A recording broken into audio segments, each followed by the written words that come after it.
Hey everybody, welcome to Break It Down. Not to be confused with Broke It Down. Broke it down. Yes, that's not what we're doing here. No. I'm Karine. I'm Regina. And I'm Kim. And this is the only show where we'll take some issues that are happening in society and break it down. Because let's face it, a whole heap of things are going out there and not all of us understand it. So right here, we're going to level it out and make sure we're all on the same page. So here's the plan. I will take one issue and then Kim and Gina will also provide you with some very important information. Sound good to me, Karine. You ready? I'm ready. I'm ready too, girl. Just make sure she hurry up. Because well, we'll hurry once we start. I If I would leave after start.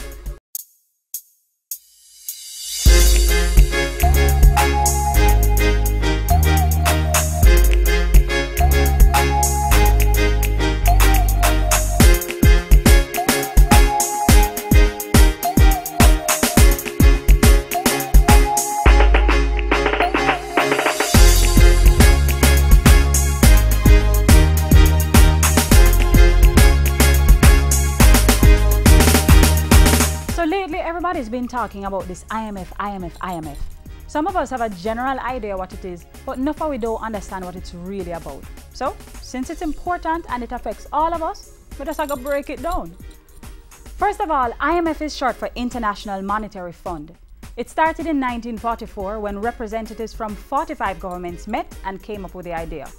The goal was to provide financial assistance to countries who are poor and their economy did very mess up.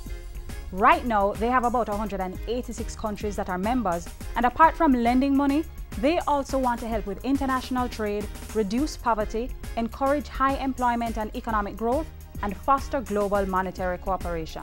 You confused? Alright, now the break it down starts. This is how it works.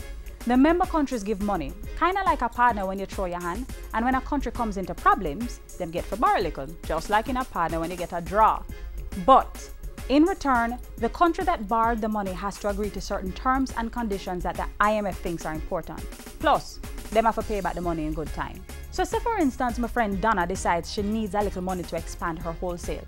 So she goes to a small business loan company to borrow what she needs.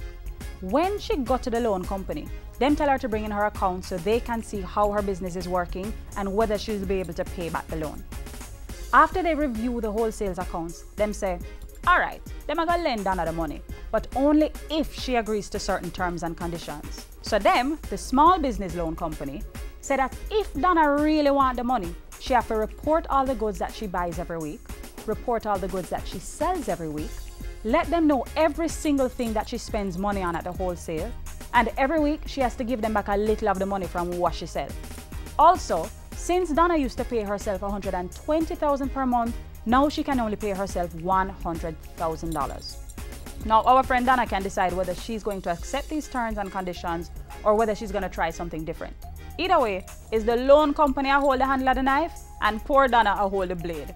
It all depends on how badly she needs the money and if she's willing to do what they want. You understand what I'm saying? So the IMF would be that loan company and any country that is borrowing would be like my friend Donna. The next thing now. As with everything, you have people who are for and some who are against. It's no different with the IMF. Some people think they help a lot, others think they make things worse. After you understand, you can decide for yourself which team you're going to join, good or bad. Let me tell you some criticisms. Some say that the IMF have some throw-off conditions, like a country done poor already, but the IMF make them sell up a lot of their national assets cheap. It is also said that the IMF advocates some programs that increase taxes so that the government can gain some revenue and balance budget deficits, even though the economy is weak. Whole heap of other things, but experiences with the IMF have caused some economists to argue for reform. Alright, some good things. It is argued that the IMF has helped several countries become completely debt-free.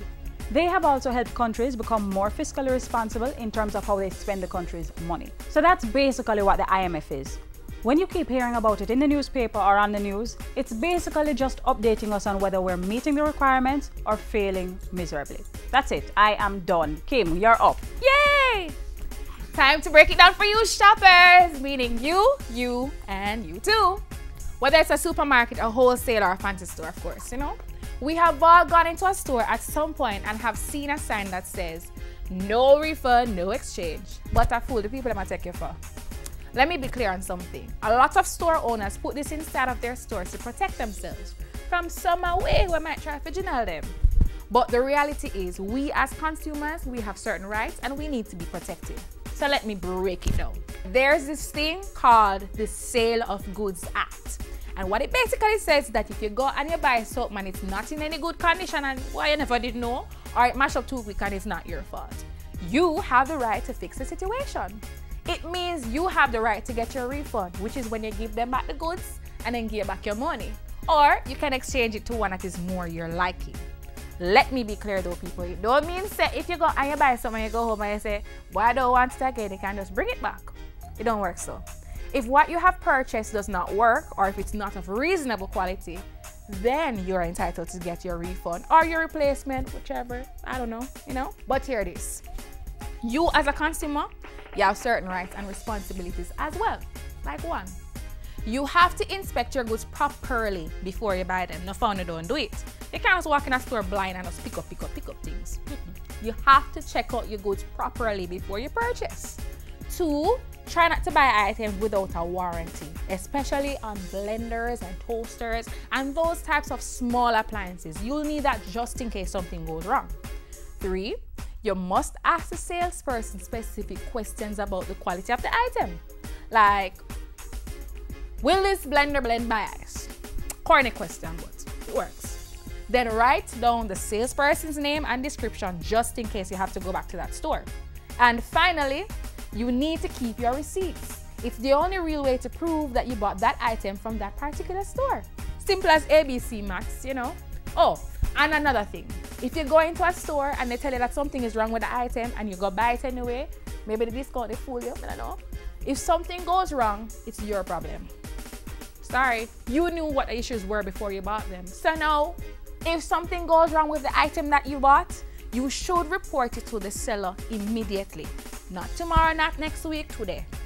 If you go and you continue to have a problem, you can report the matter to a consumer protection agency, such as Consumer Affairs Commission, where you can file a complaint, of course. Their head office is located at 6 Seaview Avenue, Kingston 6. You can call them at 978-4998 or 978-5309. Or if you don't want no bill, you can call them toll free at 1-888-991-4470. People, as a consumer, you gotta be smart. You do have certain rights and you need to know them. Don't let nobody fool you. You have to know what's going on. That's your thing, Regina? Absolutely, Kim. You're right for true. But it's my turn now, you know.